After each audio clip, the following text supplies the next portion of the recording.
Praise the lord. ఈరోజు దేవుని మాట, యేసు ఆమెతో, నేనింకను తండ్రి యొద్దకు ఎక్కిపోలేదు గనుక నన్ను ముట్టుకొనవద్దు.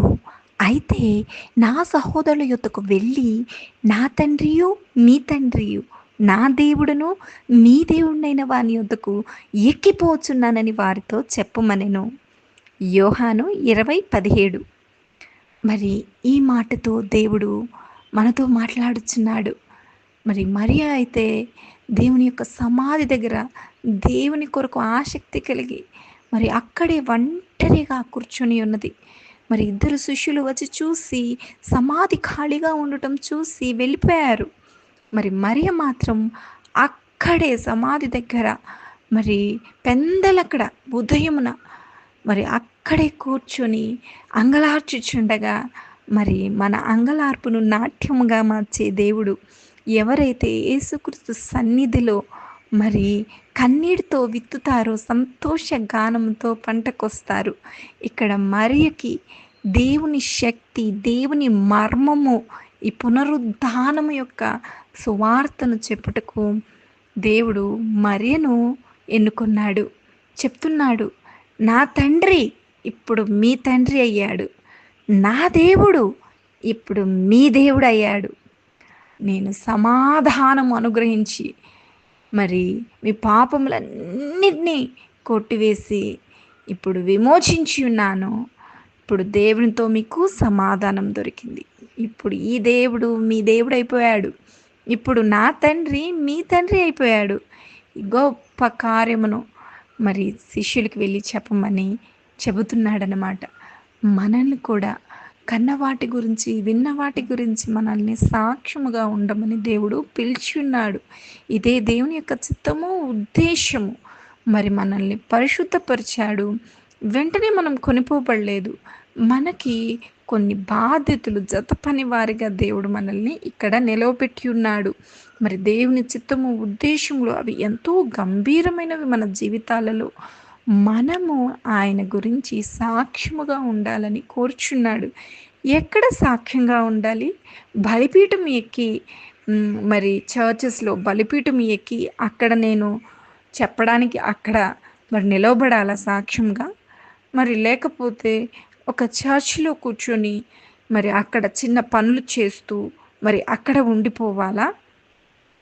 లేదు, బూది గంతముల వరకు వెళ్ళి, లేకపోతే నిన్ను ఎక్కడ నాటాడో, నీవు ఎక్కడ నీ నైబర్హుడ్లో మరి డే టు డే లైఫ్లో నువ్వు ఎవరిదైతే మరి దేవుడు నీ దగ్గరకు పంపుతున్నాడో, మరి మరి బ్లింకిట్ అని డెలివరీ బాయ్స్ వస్తారు, వాళ్ళు మరి వాళ్ళ దగ్గర కూడా నువ్వు సాక్ష్యంగా ఉండాలని, నీ ట్రాక్స్ నువ్వు వారికి పంచాలని, మరి దేవుడు చూచిన కన్నులు నీకు కలిగి ఉండాలి.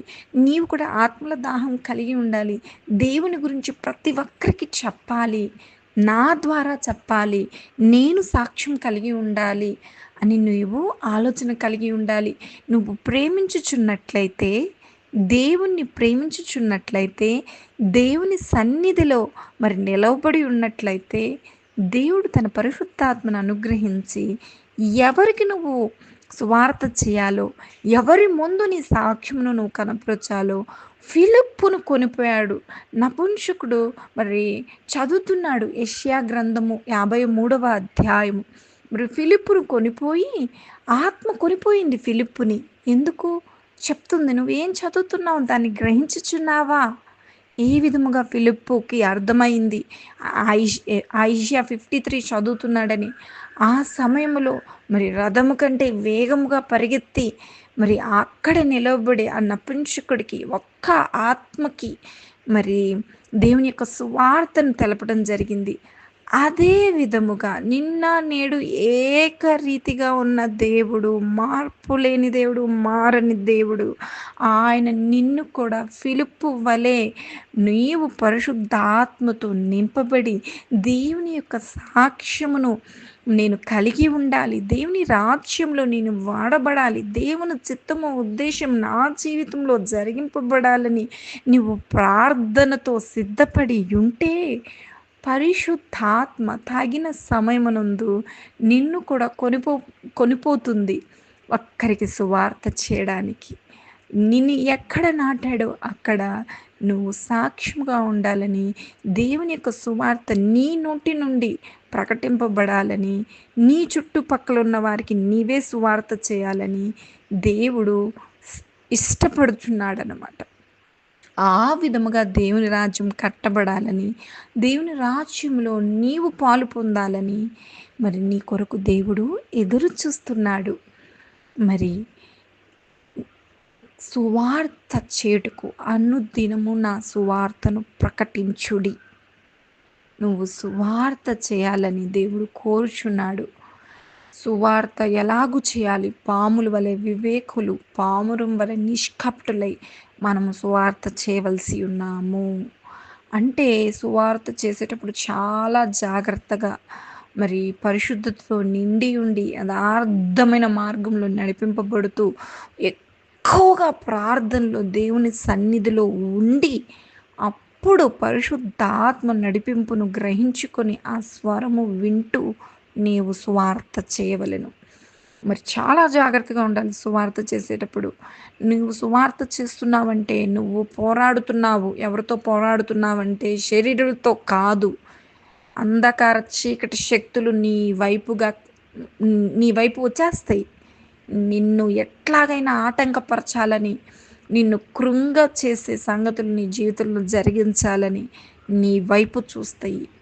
సో, ఎప్పుడైతే నీవు పరిశుద్ధాత్మ ద్వారా నడిపింపబడి ప్రార్థనలో మండుచూ ఉంటావో, ఆ సాతాను కార్యములన్నీ లయపరచబడి దేవుని రాజ్యం కట్టడానికి, దేవుని యొక్క మహా ఉద్దేశము నీ జీవితంలో నెరవేర్చబడడానికి, మరి పరిశుద్ధాత్మ నీకు అనుగ్రహింపబడి నిన్ను నడిపించును. ఎవరికి సువార్త చేయాలి, ఎలాగు చేయాలి, సమస్తమును నీకు బోధించును, నేర్పించును. నీ నోటిని పరిశుద్ధపరిచింది ఎందుకు? నీ నోటిని, నీ హృదయంలో దేవుని వాక్యం నింపింది ఎందుకు? జీవజలపు ఊటలు పారాలని ఆయన కోరుకుంటున్నాడనమాట. ఆ విధముగా ప్రతి విశ్వాసి దేవుని యొక్క సైన్యముగా ఉండాలని, దేవుని యొక్క వాక్యమును ప్రకటించాలని, ప్రార్థన చేస్తూ పరిశుద్ధాత్మ నడిపింపుతో సిద్ధపాటు కలిగి ఉండాలని, ఆయన రాజ్యము కట్టువారుగా జతపనివారుగా ఉండాలని ఆయన ఎంతో కోరుచున్నాడు. మరియను కోరుకున్నాడు, వాడుకున్నాడు. సమరయ స్త్రీని కోరుకున్నాడు, వాడుకున్నాడు. ఫిలిప్పును కోరుకున్నాడు. అపొస్తలులందరినీ కోరుకున్నాడు. వారందరినీ వాడుకున్నాడు. మనల్ని కూడా వాడుకోవాలని కోరుకుంటున్నాడు. మన జీవితాలను కూడా వాడుకోవాలని కోరుకుంటున్నాడు. మొదట మనల్ని పరిశుద్ధపరిచింది. మొదట మనల్ని ప్రార్థనలో సిద్ధపాటు చేసింది. ఎందుకంటే నీవు పరిశుద్ధాత్మ శక్తిని పొందుకొని బూది గంతముల వరకు దేవుడు చేసిన వింత కార్యములకు నువ్వు సాక్ష్యముగా ఉండాలి. దేవుని సువార్త నీ ద్వారా ప్రకటింపబడాలి. ఆ విధముగా నువ్వు దేవుని యొక్క చిత్తమును, ఉద్దేశమును గ్రహించి మరి దేవుని యొక్క కార్యములు, యేసుక్రీస్తు కార్యములు నువ్వు చేయవలెనని ఆయన నిన్ను పిలుచుచున్నాడు. ఈ చిన్ని వాక్యం దేవుడు దీవించును గాక.